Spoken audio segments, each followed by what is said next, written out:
Ang hyssop, ito po ay isang herbal plant na amoy mint at ang tangkay nito ang ginagamit na pangwisik ng tubig bilang simbolo ng pagdadalisay. Ito rin ang pangwisik ng dugo sa altar ng mga Hudyo. Sa sagradong babasahin, bago ito basahin, yung kanilang scroll, winiwisikan yon gamit tangkay ng hyssop. At sa mga tao bilang simbolo ng pagkakaisa sa pamamagitan ng dugo o winiwisikan ng hyssop, lublob sa dugo, winiwisik sa kanila.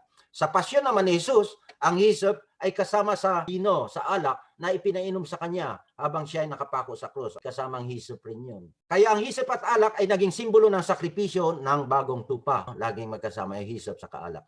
Ang batang tupa naman o si Jesus Christ ay tinagasan naman ng dugo at tubig nang siya ay sibatin sa tagiliran. Ang dugo at tubig na tumagas ay simbolo naman ng pagkakaisa at pagkakabigkis ng lahat na mananampalataya na nasa bagong tipan. Tayo yun. Ang unity natin is the blood and water. Oh, blood and water is God's word. Kaya sa CCC 1992 ay binabanggit ang baptismo o initial justification. Ang pag-justify sa Katoliko ay dahil sa baptismo, hindi sa pagbasa ng gospel. Na tayo ay pumasok rin sa kamatayan, living at resurrection ni Kristo. Yan po ang baptism. Dumaan tayo doon symbolically. Sa pamamagitan ng hyssop na naguhugas ay gaya rin ng sakramento ng binyag na naguhugas ng lahat ng kasalanan. Kasama na ang original sin. At tayo naging malinis na nga sa harap ng Diyos. Purification, no? The hyssop. Sa pangalawang issue ni Pablo na mawawala ba ang bisa ng pangako ng Diyos sa tao kung sila'y naging taksil? Sa awit o Salmo 89, should his descendants desert my law and not keep to my rulings? Should they violate my statutes and not observe my commandments? Then I shall punish their offenses with the rod, their guilt with the whip. But I shall never withdraw from him my faithful love. Tao yun. Ang tawag niya, faithful love. I shall not belie my constancy. No? Hindi ako magsisinungaling sa aking quality na constancy. I shall not violate my covenant. I shall not withdraw the word once spoken. I have sworn my holiness once and for all. Never will I break faith with David. Yan po ang sabi, constant ang Diyos. Hindi niya mababawi ang kanyang sinabi. Sa 2 Timoteo 2:11-13, ang sagot, dakop ba tayo sa pangako ng Diyos sa bayang Israel? Dahil sinasabi na, sa mga Israel lang yun ang kanyang sinumpaan eh. Kung nasasakop ba tayo? Sagot, if we have died with Him, then we shall live with Him. If we persevere, then we shall reign with Him.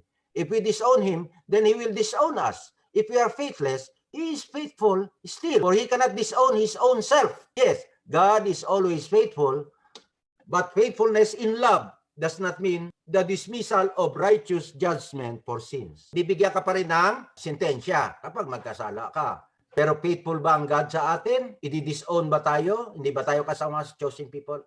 Kasama po, nasa 2 Timoteo 2 yan, no? Sinasabi ni Pablo dito na ang Diyos ay laging tapat sa sinumpaan niya sa atin dahil sumpa ito ng pagmamahal. Ngunit hindi rin naman mapapawi ang makatarungang paghahatol pantay sa mga kasalanang nagawa. Kaya sa ganang Katoliko, hindi tama ang kasabihang once saved, always saved. If you have a conversion, hanggang kamatayan ang mga gagawin mong kabutihan. Hindi lang at the start, at the moment of conversion. Hindi po, hanggang kamatayan mo gagawin mo. Gumawa ka ng merits. You gather merits. No? Dahil the sin, yung temporal effect noon, ang sin ay merong latak at yun ay pinagbabayaran. Sa versikulo 5-6 ng Letters to the Roman, ay ang pangatlong issue ni Pablo. Ang tanong dito ay kung makatarungan ng Diyos, is God just? Sinabi ni Pablo na ang pagkamakasalanan ng tao ay nagbibigay liwanag. Ginagawa niya, kinakantras niya sa sulat niya. Sa pagkamakatotohanan ng pagkamakatarungan ng Diyos. Ironical po yun, yung kanyang presentation doon. Para mapalutang niya ang pagkamakatotohanan ng Diyos, ini-overemphasize ang kasalanan ng tao. Contrast, yun ang technique ng presentation niya. Ngayon, naririnig yun ng iba, sa panahon niya, pinopilosopo siya ngayon. Sa kanyang style na yun, sa turo ni Gamaliel yun eh. Dahil sa advance na ang rhetoric at philosophy noon, yung lalo na yung syllogism na tinatawag sa logic, no? Mga Grego ang nagpauna niyan, sila Socrates, Aristotle, Plato. Maring baligtarin ang tinura ni Pablo na dahil sa kasalanan ng tao, napapalutang ang kadakilaan ng Diyos. Kaya hindi makatarungan ng Diyos sa paghuhukom sa mga makasalanan. Yan po ang pamimiloso po kay Pablo ng ibang tao.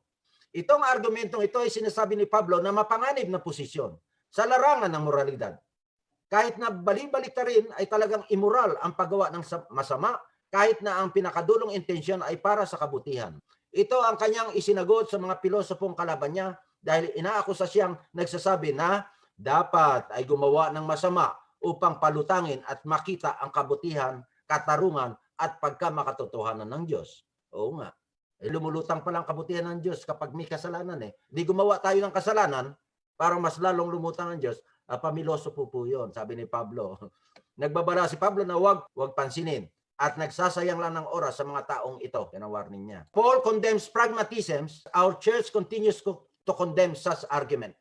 Makikita ito sa sinabi ni Pope Pius XII na gusto ng Diyos na lagi tayong may mabuting intensyon at maliban dito, kailangan ang aksyon na bunga ng mabuting intensyon ay dapat natuwid rin. No? Your intention and your action should be at the truth, at the right side, no? Sa liwanag, hindi sa dilim. Hindi pinapayagan na gumawa ng aksyong masama upang makamit ang maganda at tamang katapusan. Okay? Pragmatism po yan. Bawal po sa atin.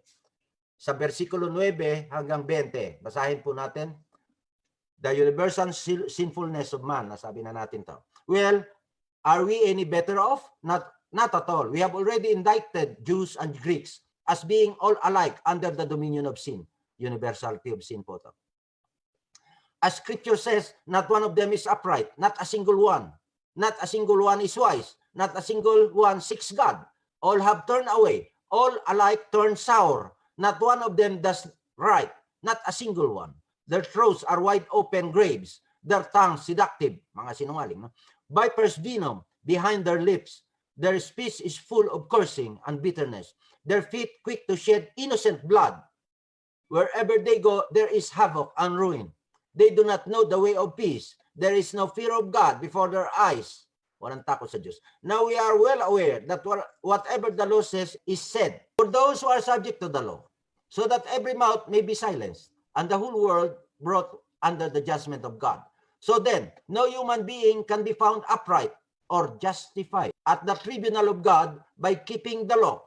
All that the law does is to tell us what is sinful. Nire-realign niya ang concept ng Old Testament. Ang batas ay nagsasabi lang kung anong mali. Sa versikulo 9, binunyag ni Pablo na ang Hudyo at Hintil ay puro makasalanan.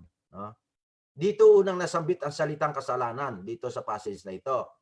Inihalin tulad ni Pablo ang kasalanan na parang tao. Parang ginawa niya parang tao ang sin sa presentation niya. Na isang amo na umaabuso ng kanyang alipin para maintindihan.